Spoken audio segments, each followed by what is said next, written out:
Hi, sweethearts. So I am also today. Oh yeah, you guys might not be listening to this the same day as I'm recording it. But I am being called to do a reading for a collective that is going through transformation. So I am feeling some sort of self-growth, like shadow work, probably, is what I'm sensing here. So, because of that, I have chosen the deck Darkwood Tarot, just to see what you guys are going through right now. Oh, don't mind the dog. He's just living his best life. Ish. I mean, he could probably have more treats and stuff like that, but in comparison to like having no treats, I suppose. It could have been worse, that's what I'm trying to say. Anyways, so let's see. I just want to pull some cards, but yeah, I'm really sensing that this collective is all about facing your stuff. Like, I'm not sure what it is. Like, it's not, it doesn't have to be shadow work, but that's what I'm feeling it is, kind of. Again, ignore the dog. Okay, let's see. So I don't think this will be a very long reading, mostly because I am so tired. So give me a couple of cards in this collective, please. What exactly is it that they are going through? Oh yeah, the dog is now fighting a blanket. It's very intense. Okay, let's see here. We got 2 cards, but they didn't turn over on their own, so we're going to wait, okay? Okay, we'll start with these 2 then.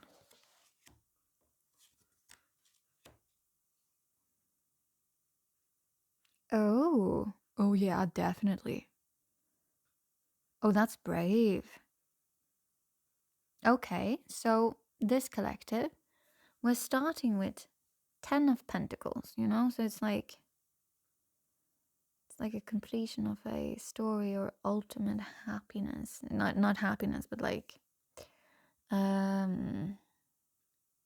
material.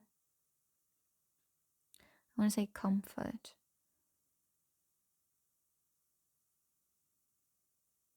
But it's very interesting how in this deck it's like all of these pentacles, but the pentacles in this deck, they kind of look like a sliced apple. And all of these pentacles are okay. You know, they look nice, but they are all situated in a very, very dead tree. There are 2 crows there as well. It reminds me of the scrambled tarot or whatever it's called. Like, no, is that it? Yeah, I think that's it. There is this card which is 10 of Pentacles, but it's the setting of 10 of Swords, meaning you've kind of unalived yourself in the process of achieving these 10 of Pentacles. This abundance that you wanted has sucked the life out of you. Interesting. I'm getting a lot of this. This week specifically, I'm getting a lot of this. There's not all of it, but some of it is also very nice this week, I'm just saying. But there is a lot of collective, at least. reading energy, stuff like that. That is very much about realizing stuff in your physical presence and how it seems to perhaps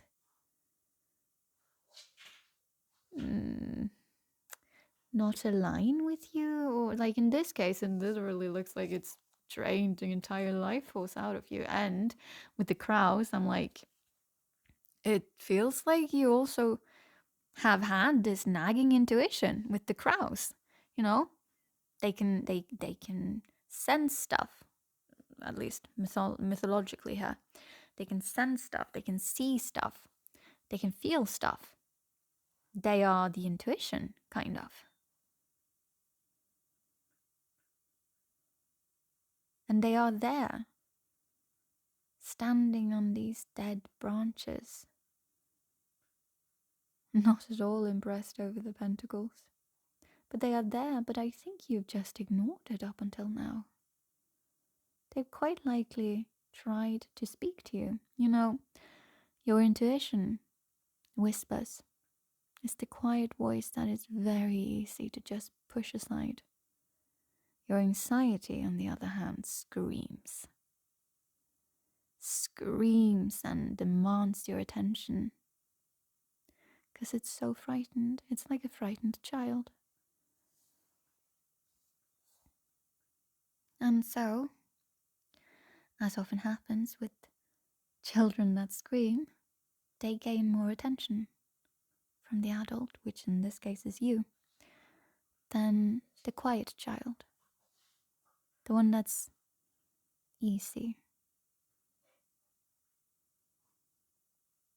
Well, in this case, listening to the very loud anxiety voice has led you astray from your own self. And oh yeah, it's my teacup, don't mind it. And you've ended up with all of this material abundance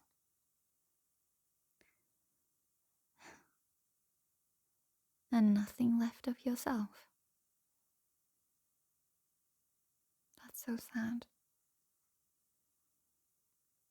And also, this is upright, so you know this. The right collective, you know this, you feel this. You are looking around and being all, for what? Why did I do this? For what? I feel nothing.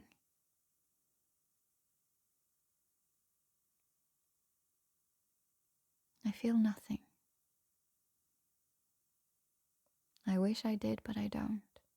I know I should, but I don't. It's because you're not living your life. You're living someone else's life, quite likely. You have learned to look externally for the issues that you are feeling internally. So, for example, if you feel weak, or like, it's not weak, but if you feel like you've lost your power in like a setting or something like that, you probably go and work out. You probably go to the internet. Or maybe not, but like, you seek out sources of information on how to fix this issue. You can't do that. You will end up with all of the external stuff if you only look for external solutions. But your core, your soul, your essence, you will still feel empty. Because you have to sit down and look internally. You have to search inside yourself for this. You have to figure out who you are before you set forth trying to achieve the stuff that could potentially align with you. You can't do that unless you know who you are. If you start setting out on all of these pre-designed maps on how to like live your best life, then you are literally just living someone's best life. And not even like a specific person. It's like, this is probably what other people would think would look nice. So now we have made a list here about stuff that will externally make you look so very put together. So impressive. Oh, hey. It's just a cat. It's just talking with me. Hi, little one. Let's see. Let's remove this. And then, of course, the dog is a bit envious. So he also needs some cuddles. Okay, but anyways, let's move on. That's the 10 of Pentacles. I do have the booklet with me, or like it's actually a book. It's not a booklet, but I don't need it for this one. I can sense what I'm supposed to be giving. Wait, cat. Yeah, okay, fine. Okay. It's good. It's all good. The couch is saved from the cat. I need to save my cord though from the dog. Wait, give me 1 sec. Yeah, like so. Anyways, so after that, very sad image, you got the devil, but you got it in reverse. And in this case, that's marvelous, but it's also indicating this collective, you know that whatever life you're living right now, whatever life that kind of you've materialized, isn't yours, and it is based on some sort of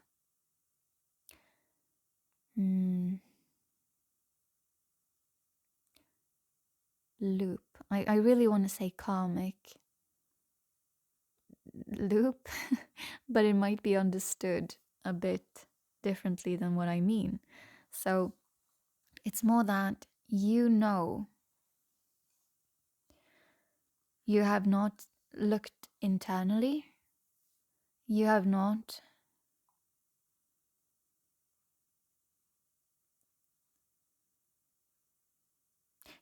cut the chains of, I'm like, how do I want to phrase this? Why is that so hard? Maybe I need an extra card. It's because on this card, or maybe it's actually because I'm supposed to be reading it. Yeah, that could be. I've had this card many times, but from this deck. But if I'm tongue-tied, oh, then you're tongue-tied. Like you are seeing on this card, the devil is massive. He is massive. He's like a huge demon, right? And he has this thing that he can attack with if he should so please. And then there's this tiny little page and a tiny little bonfire. And they have like their tiny little sword compared to, the devil on this card. Anyone would be a bit tongue-tied facing this opponent, but you are facing this opponent. You are right now because it's reversed. And that is great.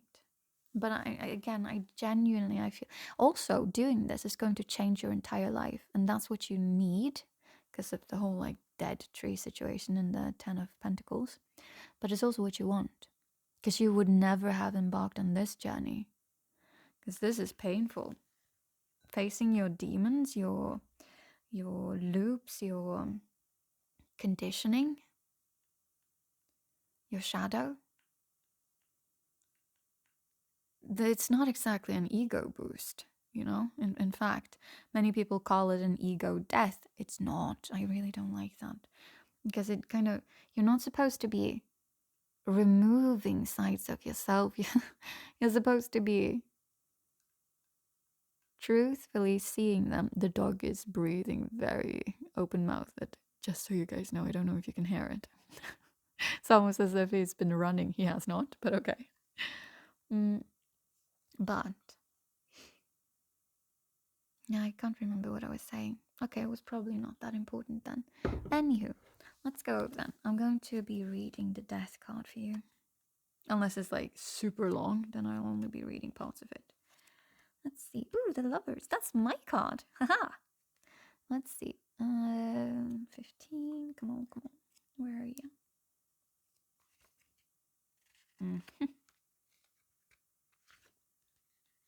There we have you. Okay. The devil. Okay. Oh, wow. Yeah. Okay. That's why I was like, it's a shadow reading. It is a shadow reading. So the devil is the archetype of the shadow in this deck specifically. So make fear your friend and turn obstacles into allies. You can do that. You can definitely do that. That's alchemizing. And it's integrating your shadows instead of banishing them. Off to Neverland you go. I don't like you in my life. You can't do that.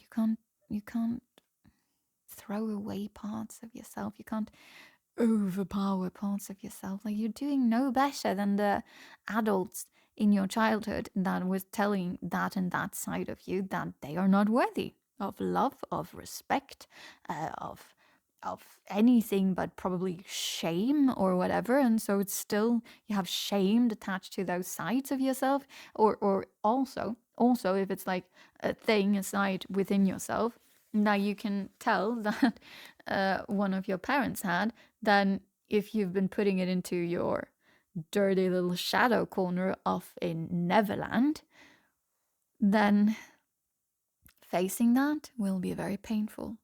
Looking at yourself and seeing, oh, wait, I have that too? Of course you do. I mean, like, not of course, but the thing is, there is a reason why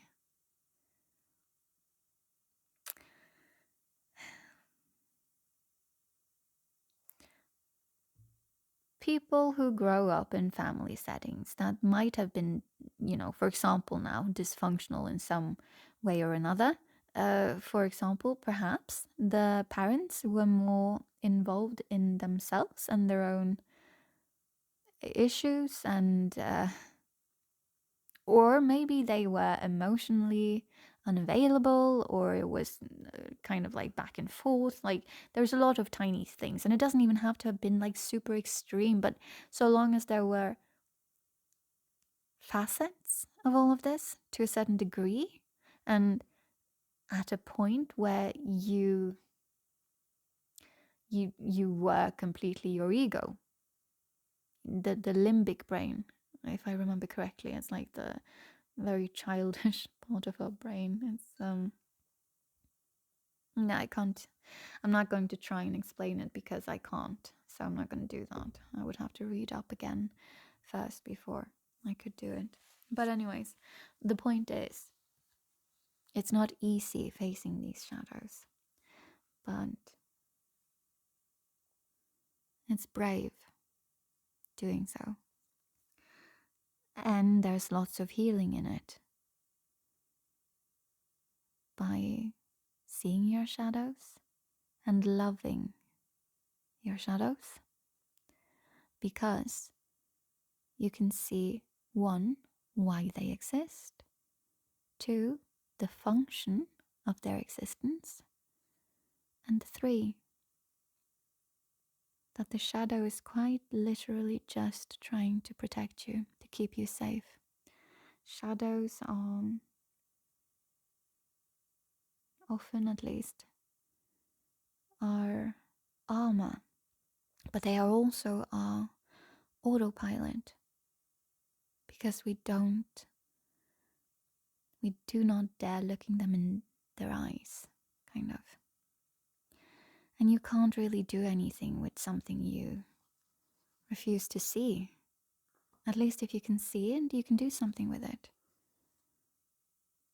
And usually, love and compassion is a very good way to go. Truthfully. Anyways, so the devil. I'm supposed to be reading this for you. So let's see. The labyrinth awaits, says Temperance. Oh yeah, this is like a fairy tale thing. So the Temperance is of course the card before, and so the Temperance is then kind of sending you off this shadow work journey over to the devil. So let us see. The dog just needs to do some exercising. So, that's why we have sound effects now. So, says the Temperance as she points behind the witch. Oh yeah, you are the witch, by the way. To a gaping opening in a massive wooded maze leading into corridors of darkness. The witch takes a deep breath, knowing she must enter. The only way out of the wood is to move through each experience, each lesson. Perhaps she was dreaming, but did it matter? She turns back to see Temperance has vanished. The witch takes a deep breath and enters the corridor of knotted trees. Your shadow becomes an ally. Yeah. Your shadow becomes an ally when embraced. Yeah, that's exactly what I just said. Oh, sorry. I'll go back to it. Anyways, it's called integration, instead of banishment or expulsation, if that is a word. If not, you're welcome, the English language. I have helped you evolve. Anyways, what was I reading? Where was I even? Blah, blah, blah. Yeah, so your shadow becomes an ally when embraced. Fear is never an effort to avoid. Avoidance equals indifference. Think of how it feels to be shunned or find out someone just doesn't care. Fear is realizing the value of a thing. The thought of losing such a thing becomes more terrifying than actually having it. Fears point us to where we want to go. This is why challenge cards are the heart of a tarot spread and the defining moment of any story. Truth, just saying. Very true. Oh, we weren't done. There's more to the story. Whoa, cool. Okay. So, the shadow is every fear. Terror. Like, I'm not saying tarot, but like terror. The thing that lurks in the dark. Anyways, talent. See, it's also there in your talent. It's nice. It can be. It's not there to like make you feel bad or anything like that. Not truthfully, it's there to protect you. Anyways, so back to it. And then we have people who fear their own desires. That's so true. I didn't even know about this. I just learned about it last week, I think, or the week before.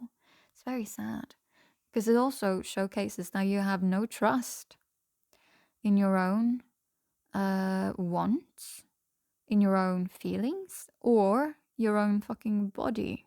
Like, I'm not talking like desire, like sexual. I mean like in general, that you want something, but you don't trust the things that you want. And usually you don't trust the things that you want with desire because, what was it? What was that? I don't want to like misinform you either, but I'm quite sure it was the fear of, for example, getting trapped in a bad situation or a situation that you at least might end up feeling trapped in because you have experienced that before. Nothing just pops up in our defense systems, because like all of our shadows, they're also our armors. Just wait, give me 1 sec. I just need to pause a little bit. Okay, I'm back to it. It's just, oh, my nose was running. Anyways, back to it here. Oh no, I have to put this correctly. My shorts. Anyways, there's only me here. Anyways, yeah. So, what were we talking about? Desire, I think. Yeah, don't fear your desires. They're also the pinpoints of where you want to go in life. Like, they are actually informing you of something very important. And if you've been taught since childhood not to listen to your desires, you're also going to live a very undesirable life. Like you are with your dead tree, but plenty of pentacles, so much abundance, and yet no life force, like life force. But maybe you also don't feel like you have a life, not properly. I don't know. It's not good, anyways. You probably should. But you also need to learn, like, to listen to what is your, I want to say, actual desires. Because you're not supposed to be self-sabotaging and tricking yourself here, but in truth, just ending up in the same old loops. And that's not good either. Self-sabotaging, never good, never good.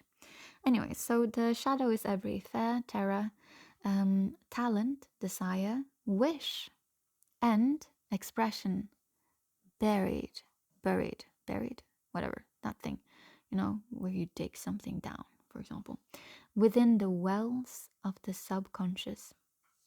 The devil is the mythological creature. It's just a dog, ignore him. The devil is the mythological creature springing from the human ego. The ego is the false construction of our personality, the idea of who we think we are. It is entirely self-created.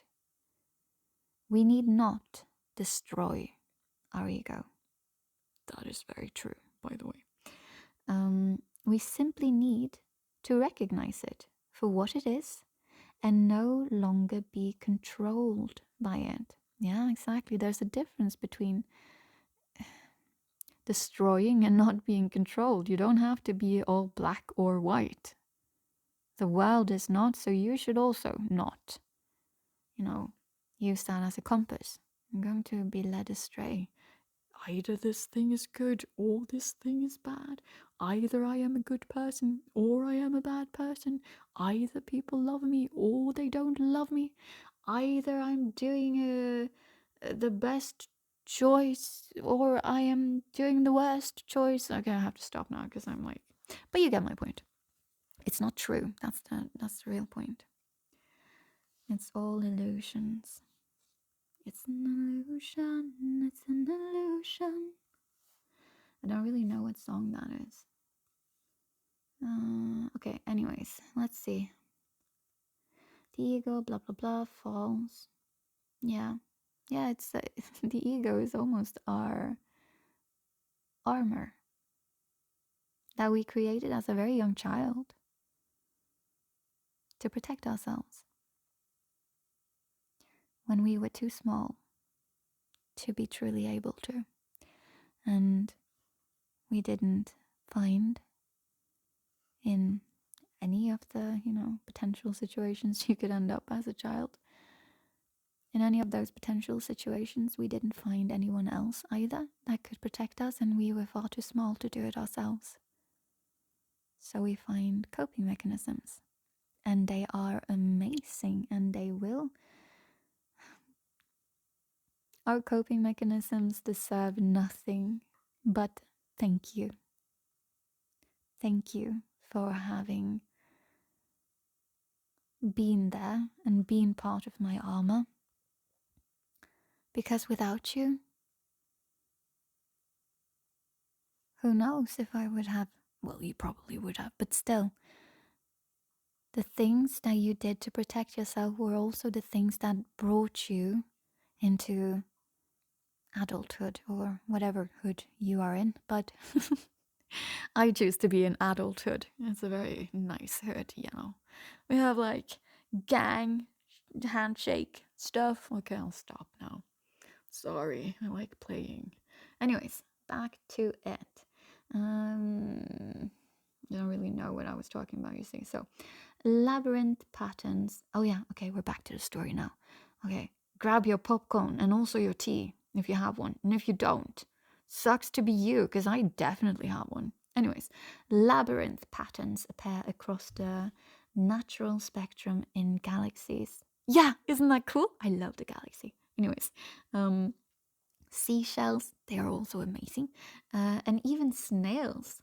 Oh my god, I tried to save some massive snails once. Oh, this is not about me. I'm back. I'm back. Hi, guys. So, we enter mental labyrinths when dealing with loss. Yeah, that's true. I'll read that again, actually. Okay, listen, guys. We enter mental labyrinths when dealing with loss, confusion, darkness, and fear. Walk the maze to discover your shadow, because he conceals himself well. Tricks and illusions would have us think our ego is ready to wage battle with him. What do you fear? Who are you vilifying? What makes you angry and upset? What? Asks the devil. Do you want more than anything? The devil stands as the terrifying other and as a cultural scapegoat. The devil wants to keep you enslaved, angry, and scared, because this is where he draws his power. He thrives on addiction, negative energy, and extreme control. The devil is called the dweller on the threshold, because once he is slayed and integrated, infinite possibilities appear. Slay the dweller to set yourself free. I'm sorry. The dog is just not. He is not okay with me sitting here like reading a fairy tale. Why are you not playing with me instead? Anywho, back to it. The dog is just filled with ego, I'm just saying. But, you know, it's cute enough, so it makes sense. The cat is too, by the way. But they are all adorable. Okay, we're back to it though. So, where were we?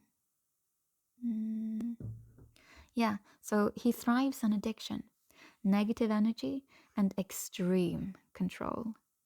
The devil is called the dweller on the threshold, because once he is slayed and integrated, infinite possibilities appear. Slay the dweller to set yourself free, just as the Page of Swords is about to do. And the pages, they are like children, so if a child can go and do this, you can go and do it too. But honestly, you're also doing it. I can see that. You are facing your devil, your shadow, your fears, all of that. And again, I'm so proud of you for doing that. I'm so proud of you. If no one else is telling you this, I will. Because that is not an easy feat. Looking yourself in your eyes, meeting yourself in the door, is that what it's called? Doesn't really matter. Facing your reflection, seeing yourself, seeing the life that you are living and why. But I do implore, as does this card, for you to not hate on your shadows. Integrate instead, okay? Compassion. Anyways, this is what you are doing currently. So, I want to have, because this is not easy,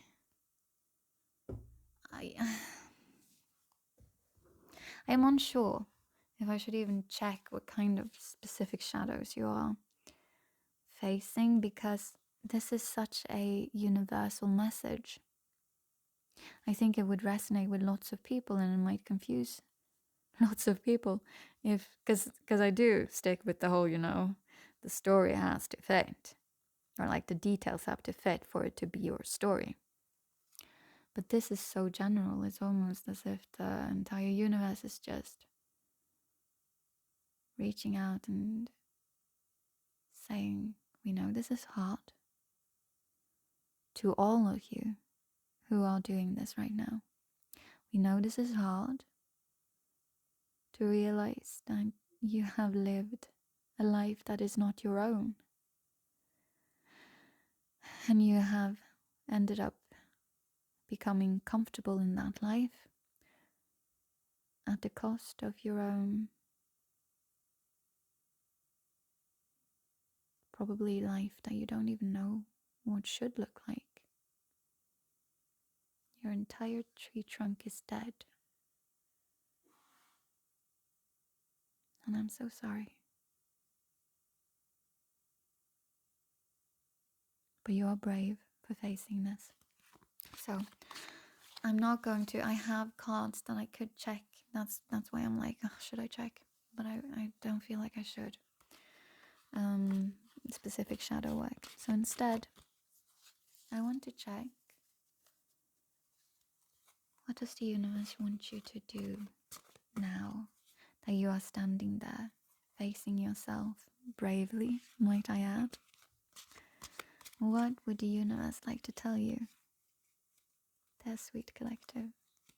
I would like to tell you that I am proud of you, and that I know for a fact that's painful. And it's not an easy battle either. It might take some time. It might take some back and forth even. Facing your illusions and delusions. Are those the same thing? I don't really know. Anyways, let's see. So, give me some cards on...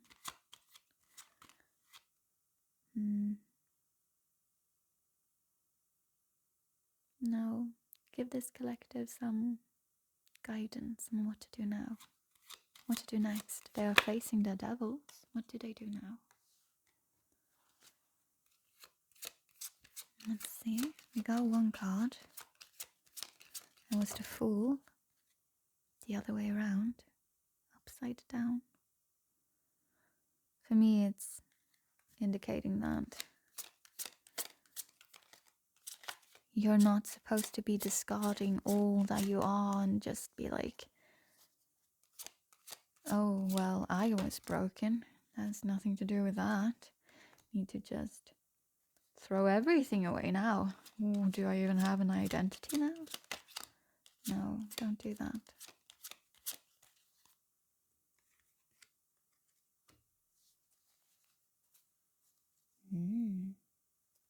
Interesting. Very interesting. Okay. So what we have here is, firstly, we had the Fool upside down. It's telling you to not run away. Oh. Well, I can understand that would be tempting. When you face this, don't run away and try and start a new story. It's not about... It's yeah, okay, it could be about, discarding. I said it for a reason. It could be about discarding your entire being now. Should I be doing that? Because there are so many shadows. No, of course not. But also, you have now been faced. You've woken up to the reality of your life, which isn't all that positive, although externally it looks like it is. Because you do have all of these pentacles. Anyone looking at just the pentacles would be like, wow, what a nice life you have. And then you see the tree. not exactly bursting with life at all, even slightly, like whatsoever. You have woken up to that fact, which is what has thrown you into facing your devils. Either because you chose to do it or because you had to. Like you literally just fell into it and you were like, how is this happening to me? And then, whatever forces you believe in was like, well, funny that you're asking. Let me show ya. But they're also telling you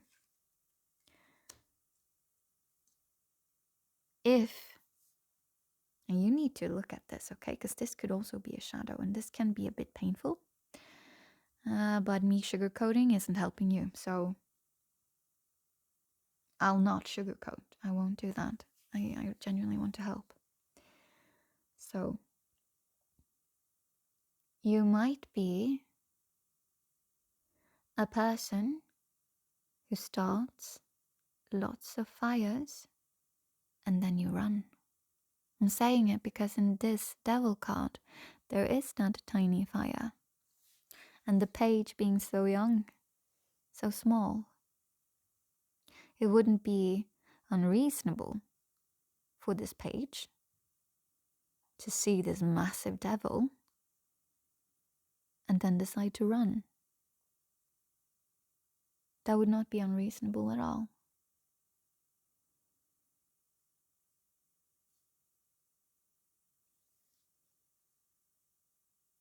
But you are very firmly being told not to. And that you might have a tendency to do so. Not all of you, because I also had the other interpretation, with the discarding of your entire personality. But I strongly feel that some of you guys do this. And again, do not feel shame over this. Face it, because it was there to protect you. I mean, think about it. I'm talking about like starting situations, right? That will cause you to have to face the music, kind of, if you stick around, but you do not feel safe in that music, and you do not feel safe in that music because you have experience with it not being safe. But that experience, that comes from a much younger you. A much younger you who could literally not do anything else to protect themselves. So you would run away. This could be a accountability wound. And again, there is no shame, okay? I wouldn't do that. But I am saying that the universe is telling you you cannot do that. Because it's the first card of what should you be doing now, kind of. It's the first card that came out, and it was randomly positioned right underneath the devil. So this is something, it's a core thing for you to look at and face. Don't run. Don't discard all of yourself if that resonated more. But look at both, okay? Because we all tend to have something. And particularly if it annoys you, for example, when other people do this, firstly, that would be understandable. But secondly, our triggers in other people, very often, they are indicators of what also exists within us. And also, like when we attract, for example, it's actually all kinds of relationships, not just romantic, but romantic relationships do tend to very much highlight these sort of things. But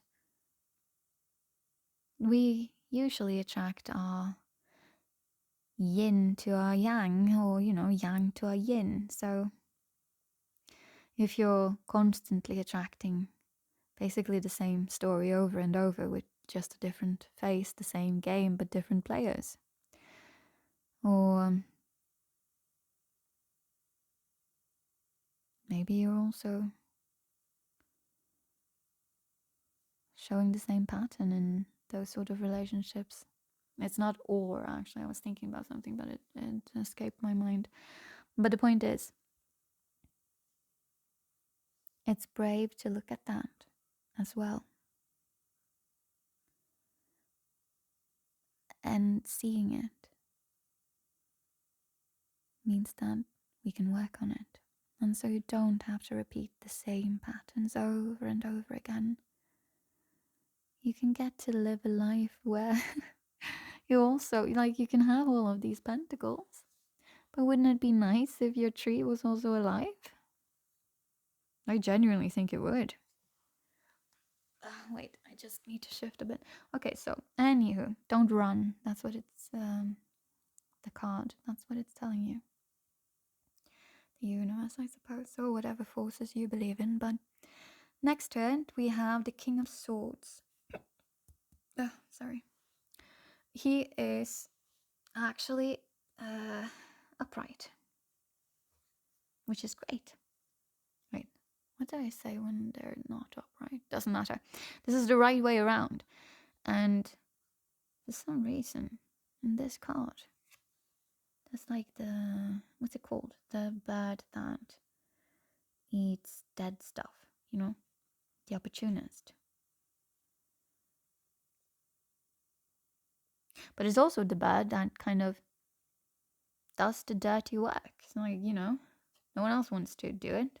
That's not true, but kind of tidying up. Loose ends almost. The bird, I mean. Probably stands in the book. But the King of Swords is a man of principles. Is a man who has a double-edged sword. Who acts with integrity. Who's not afraid to see the world as it is. Who does not fear his own shadows. There's not a lot of emotions in any of the swords, actually, but the King of Swords is, specifically, he's logic, all logic. And I genuinely feel like that's the approach you need to take, because the ego is all emotions, right? And so that's why it's painful to look at it. I'm not saying you should then push away your emotions. You really shouldn't. You should be feeling your emotions properly, meaning you don't distract yourself. You sit with yourself and your emotions as you would sit with someone else going through something. Well, I mean, if you don't, then that's what you should be doing. At least if you want to be supportive. You can't fix other people's problems, you can't. And you shouldn't in many cases. But you can be there for them. And when you're there for them, what you do is what they need of you. So long as they're not, you know, completely misusing you and stuff like that. But just sitting with someone can be enough to help them sit with their own emotions and then learn to regulate themselves and their emotions. But more importantly, when you sit through your emotions, your body, because your mind can know this without your body truly knowing or understanding.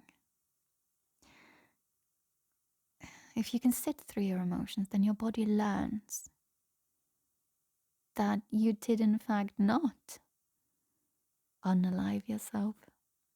The worst case scenario was nothing, because emotions are just emotions. They come and they pass like waves. Some people feel very compelled to do some sort of action, when they have strong emotions. Again, completely understandable. But it's not true. You're not compelled by your emotions. Your emotions are just that, emotions. Passing, they are real, they are very real, and they are also important compasses. They tell you a lot, they give so much information. You should listen to your emotions, but you cannot listen to your emotions if you cannot sit with them. You cannot. You cannot listen to them if you try to intellectualize them away. You cannot. So this King of Swords is telling you to be inquisitive. It's still, coming from the mind. It is. But it's not judgmental. It's not. And that is the approach you need. Be inquisitive about your shadows.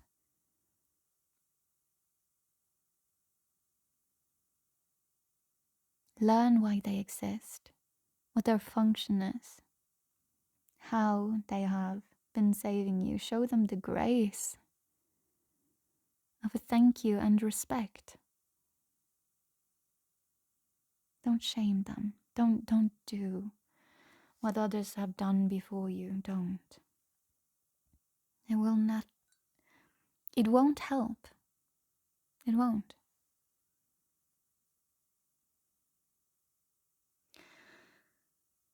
But yeah, you're supposed to be inquisitive. Don't get too attached to the emotion of it all.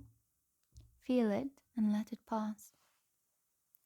And then we have, let's see here. I'm just going to, my nose is still running, guys. And then we have Knight of Pentacles upside down.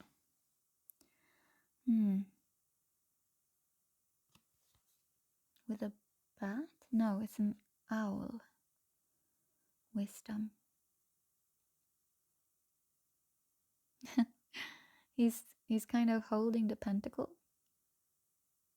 Oh, it's the Knight of Pentacles. Why did I think Page of Pentacles? The Knight of Pentacles. I like him.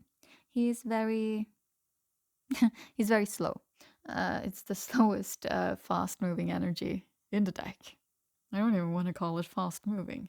But he is also the kindest, most helpful and empathetic knight. But you got it upside down.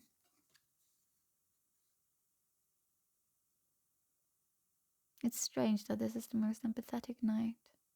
To me, it very much is. But it's a pentacle knight. So it's all about, manifesting something in the physical. But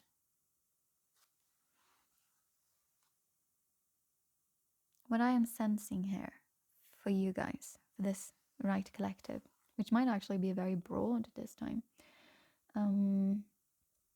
is that since it's upside down, what I'm genuinely feeling here is that you shouldn't be lingering on the emotions that appear. And I know, again, yes, this is pentacle and not not chalices or cups or whatever it's called in this deck, but he is so very kind and empathetic. He shares of what he has, the Knight of Pentacle.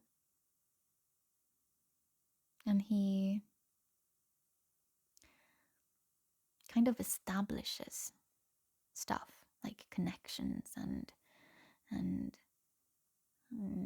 I want to say like the seeds of abundance, kind of, but it's not completely true because that would probably rather be the page. But he is still that very slow moving, I want to say thing now, that just helps you manifest something that takes a lot of time. It's like It's like the universe coming down, being all like, you're getting it. Yeah, you might not see it because it's like far off in the distance and the horse is not unaliving itself, but it's kind of slow. You're getting it, but it's kind of slow. But I feel like genuinely you're just not supposed to be lingering in these emotions, the feeling of the ego and all of your material attachments and stuff like that. But I just genuinely feel I should be reading this one as well. I usually don't read like too much from a book because I read intuitively. That's why I like having many different tarot decks. But I genuinely feel like we should be here as well. And these stories are a bit different. They're very much shadow work focused. Okay, so firstly, I want to read it upside down because all of the things I said was, probably not. Now, what I was going to say, sorry, I'm like, why are my thoughts so scrambled right now? Maybe I'm just tired, or maybe this is you guys, collective. I don't know. I need to tap into your energy to read it, after all. I just feel very low energy right now, and my mind is almost fogged up and extremely slow, like this Knight of Pentacles, to be honest. Huh. Anyways, let me just read the upside down version first. So, when it's upside down in this book, it is called the shadow side, kind of. So, lost in the. Oh, yeah, okay. I can't pronounce this word, so just like. You can either help me or like tell me how to pronounce it at some point, or just, I want to say, deal with it. So, lost in the minutia, whatever, of life. That sounded like a question. It was not. So, lost in the minutia of life. Hyper focus on stealing attention from important, basic life activities. Obsessive, compulsive behavior. A concern for material objects. Needy and incomplete. Looking at the dark side of life.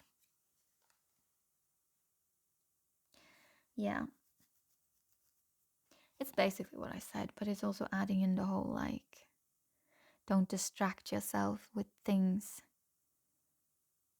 or emotions, or you have started this shadow work. Complete it. That's what it's saying. What you have started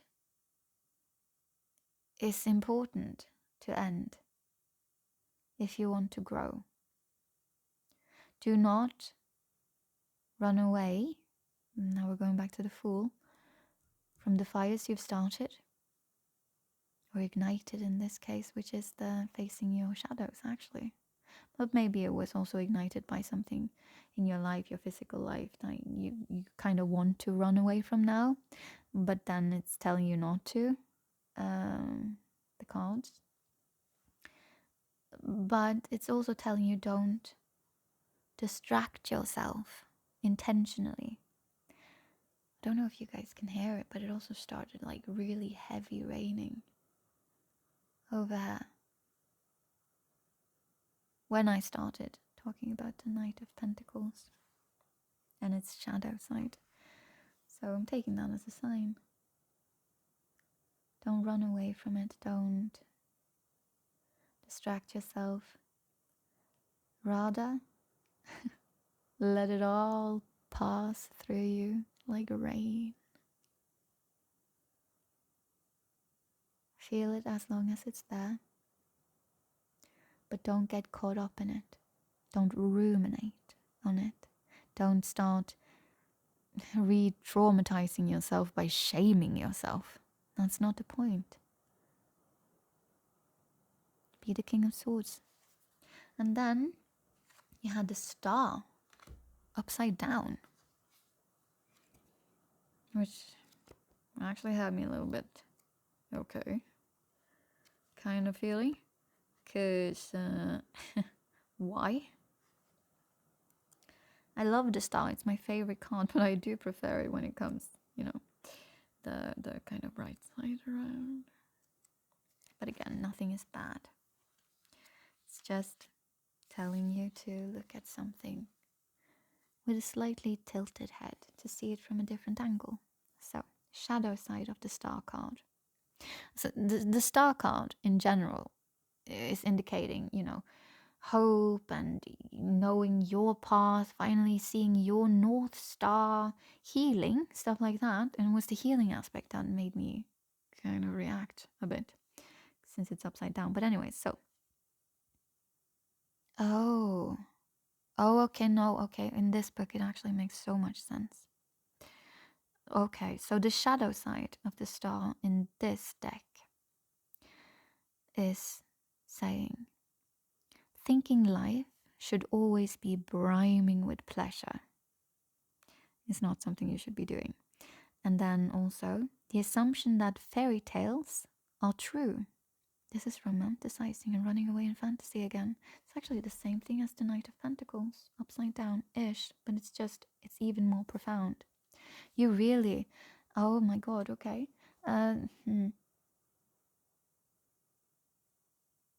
Because that would be the ego. All of these illusions, all of these assumptions, all of these tales, that's the ego. And you're kind of facing that. The ego has shadows. It is shadows. It's filled with it, brimming with it. To protect you. And also running off in fantasy, running away from fires. All of that is also to protect you. Disassociation, stuff like that even. To protect you. And it's actually to protect you from something as easy as you don't feel you can make a change. And it's a feeling you felt as a child. And so you learned to run away into fantasy and into stories, books, movies, all of that became your sanctuary. And there is nothing wrong with it. But if you're doing that, if you're fantasizing and thinking and whatnot of all the ways life could be, all the ways you could be, all the ways people could see you, all the ways you could have this amazing life. Or this is just your fantasy life, like this is what you really want, or you might not even know what it is, but you can feel a feeling that you're dissatisfied with what you have.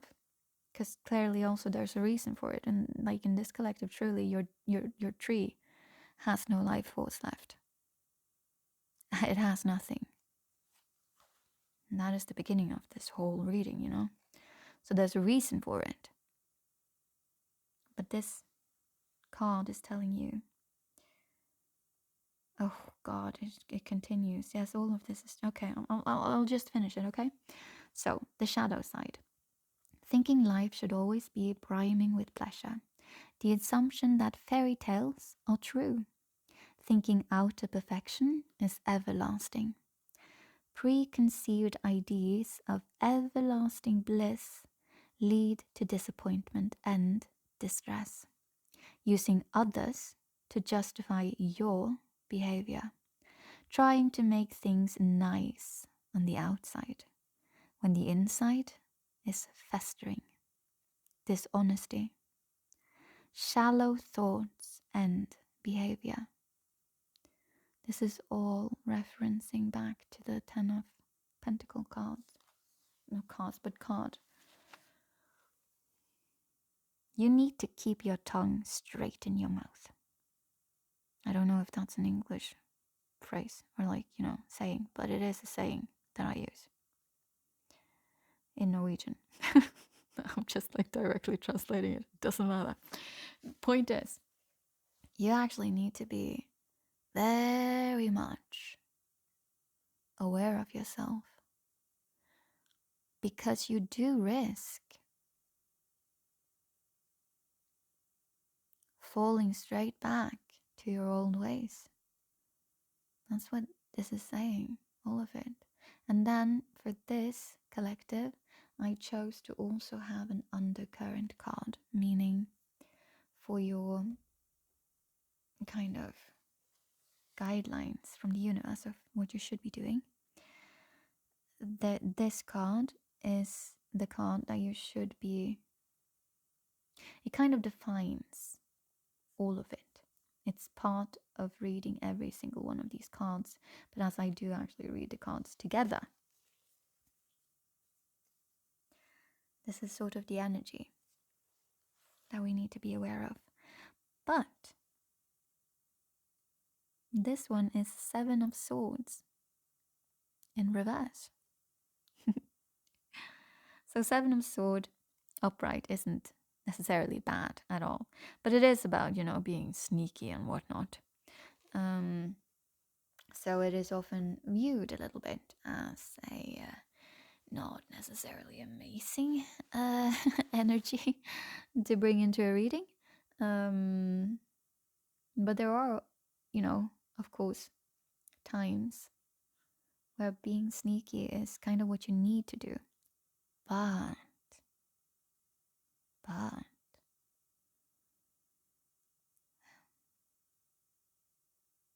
do you really need to? Is your actual life in danger?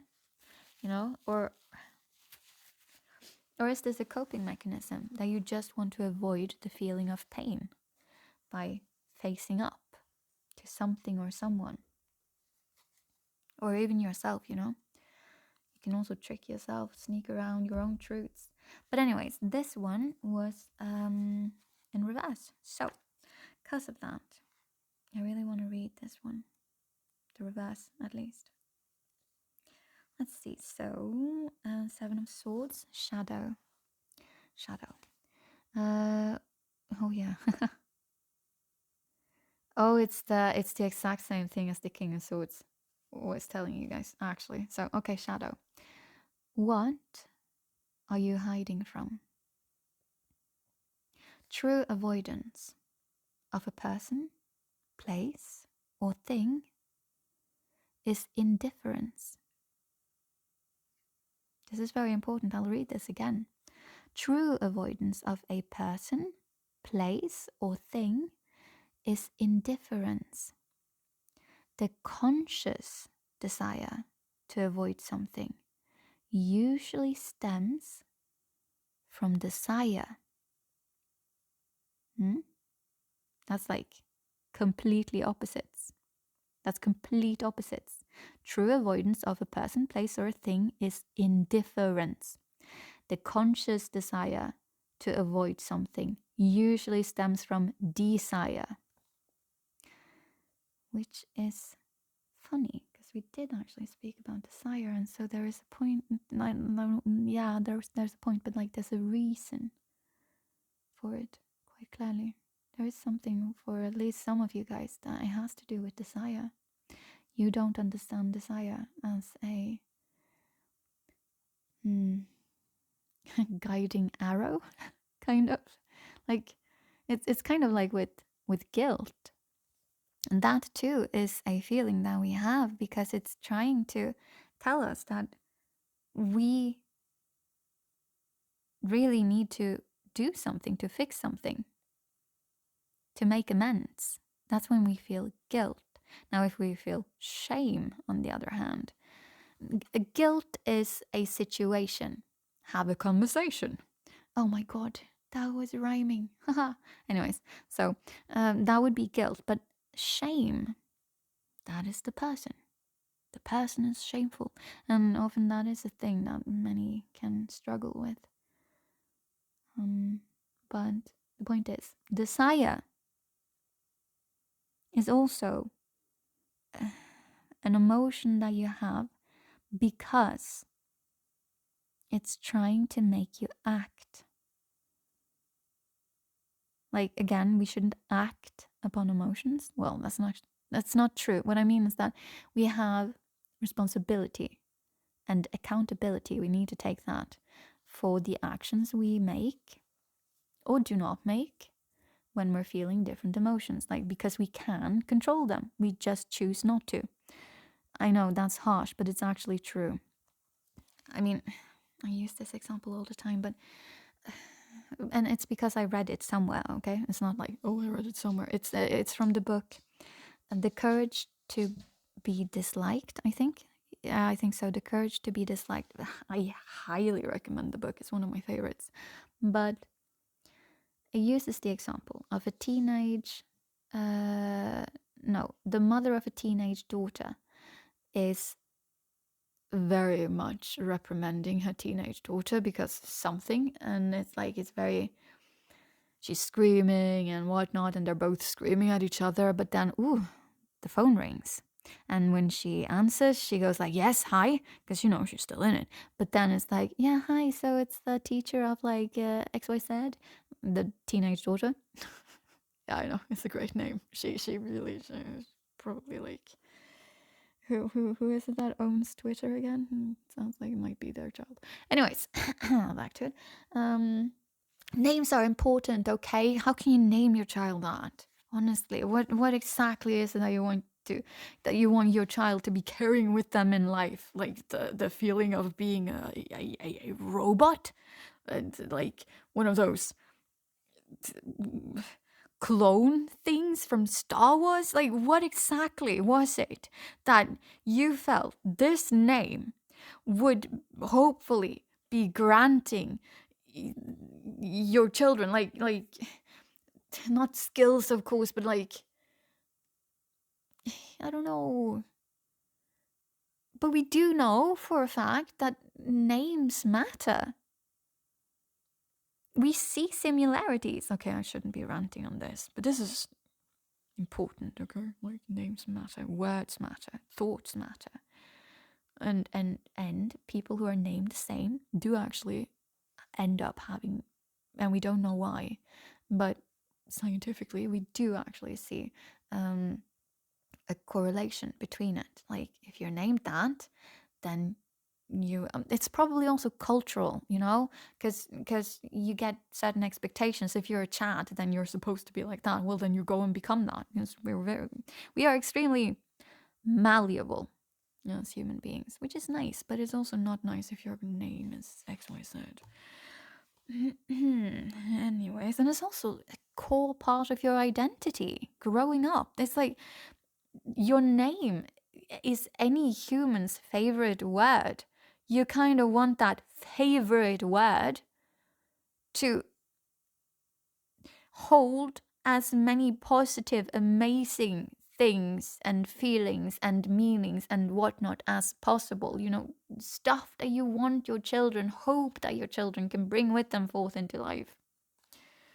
Just saying. Anyways, that was the daily rant. I'm very passionate about this. I like words, okay? And names, they're important. If you have seen The Crucible or read the play, then you know this. Exactly. So, anyways, move on. And if you haven't, you really should. Like, it's a good one. It's a very good one. The Crucible. Check it out. Anyways, so what are you hiding from? Oh, yeah, the shadow side. What were we doing again? Oh, yeah, the Seven of Swords. Yeah, okay, shadow side. What are you hiding from? Oh, yeah, that's true. It's true avoidance and stuff like that. Yeah, I'm not going to read that again. I read it like 1,000 times. We are done. Okay, but we're not done with all of the reading. So, our defenses emerge when we discover what we want. Then, realize we could lose it. Oh my god, that is so sad. But it's true though. That's like why so many people, they walk through life and have never tasted love. Like, I didn't even want to say this, but it's true. And that's what those that are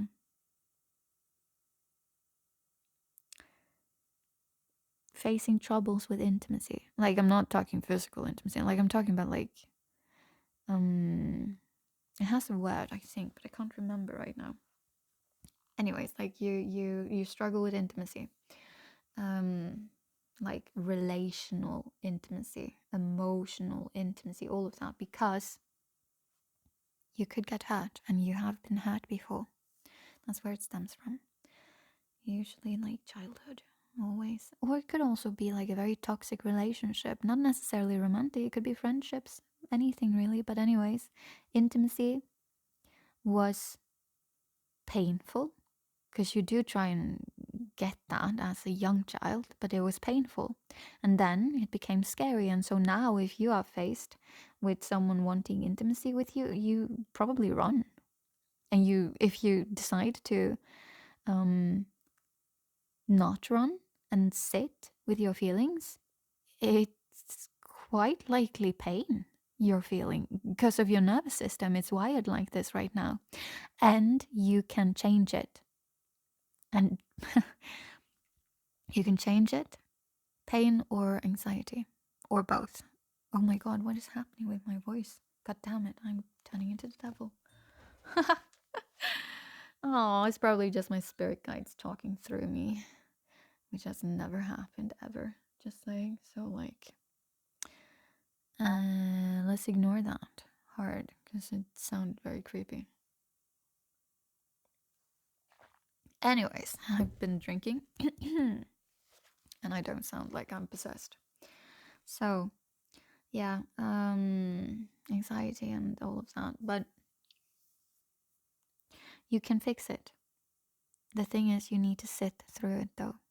You have to sit through it. You can't distract yourself from this. You can't go and focus on something else. You can't be all, oh, but my good, happy life, it should be like this, and it should look like that. Your nervous system is wired to reject what you, your soul, your emotions, your body, you as a human being, both desire and want the most. I'm talking about, again, like if you have problems with intimacy or desire, actually. It's the same thing, to me at least. But it's not, but it is, but it's not. But you can't compartmentalize stuff, so I'm feeling like these would bleed over. They don't have to, though. Okay. I'll come back to this now. Sorry.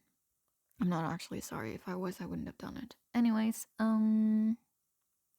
so, yeah, okay. So our defenses, with the whole, like, avoiding the thing. If you're hiding, that's the defense mechanism we're talking about. So if you're hiding, our defenses emerge when we discover what we want. So you discover your desire. Are you ready to embrace your desire? Are you? Can you face what you have been running away from? Oh my god, this is exactly what I was talking about. Well, can you? Anyways, give yourself the advantage by setting up the game rules. Yes, don't go into autopilot. It's like learning first help thing, so that you do not freeze, so that you do not run away, so that you do not go into fight mode. Would that be a thing? Like, for example, like if you're the first person at a accident site, you want to go into autopilot, but you want that autopilot to have been practiced, kind of, because you do truly risk panicking. And so having autopilot kind of take over there is positive, so long as the autopilot is adjusted correctly to the situation. So, anyways, give yourself the advantage by setting up the game rules, facing your opponent honestly, and moving from your heart. Yeah, you have not been doing that. You cannot have been. I love that this was your undercurrent. I really want that to be your final words here from this reading, because also it's like fucking long. But your first card is 10 of Pentacles. That should have been such a joyish, whatever, card. But it is not. hair. It really isn't. I'm taking a photo, as I've done with the other one. And then you'll see what I mean. There was no heart in this poetry. There was just the external stuff. It was just, this is how my life should look like. This is how a fairy tale told me that stuff is supposed to feel like. And I probably didn't even tell you what it was supposed to feel like. And also, even if it did, you were focusing on the external. This is what other people think is cool. This is what other people think their life should probably look like. And so when they see my life looking like this now, they will think that I am amazing. Yeah? Does your soul and your heart and your body do that too? Do you genuinely feel you're amazing? I know that you don't, actually, because of the whole like the devil card. But the Seven of Swords in reverse is also telling you, keep that in mind. Because if you keep doing what you have always done, you will get what you always got. To get something new, you need to do something different. And it's actually very beautiful, because that different thing you're supposed to be doing is integrating your shadows, getting to know yourself. That's brave. Not everyone does this. As I usually say, if healing was easy, everyone would be doing it. It's not. It's painful. It's excruciating and it takes time. But you can do it. You just need to keep on reminding yourself why you're doing it.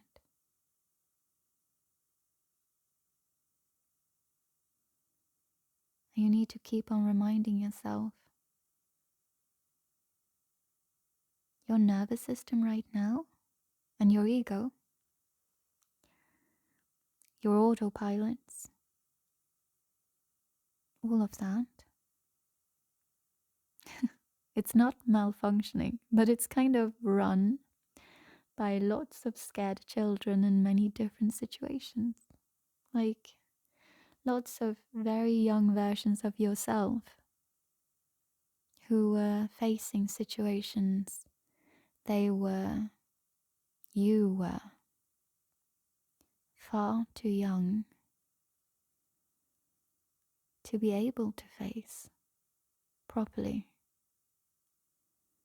And so you found coping mechanisms. And so they turned into your shadow for some reason or another.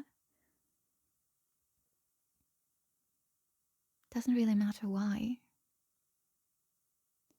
But for you to be able to trust yourself, to trust your desires, to trust your heart, your emotions, your body, you need to stop externalizing, which you are already working on. You need to start looking internally for who and what you truly are. And your emotions are actually going to be guiding you here. You need to walk through the fire of the pain that you are going to feel because of your nervous system and all of that. But you will come out so much stronger. And you will come out scorched by the fire. But you will not come out burned. You won't. You'll have some soothe. Is that what it's called? Soothe, whatever, ashes on you. But you will be unharmed. It was just very frightening because you didn't know. didn't know that you had the essence of a dragon, and a dragon cannot be burned. But it's very scary, of course, if you're unsure of that. But I'm here to tell you, you do. And you will be fine. And you will be much better off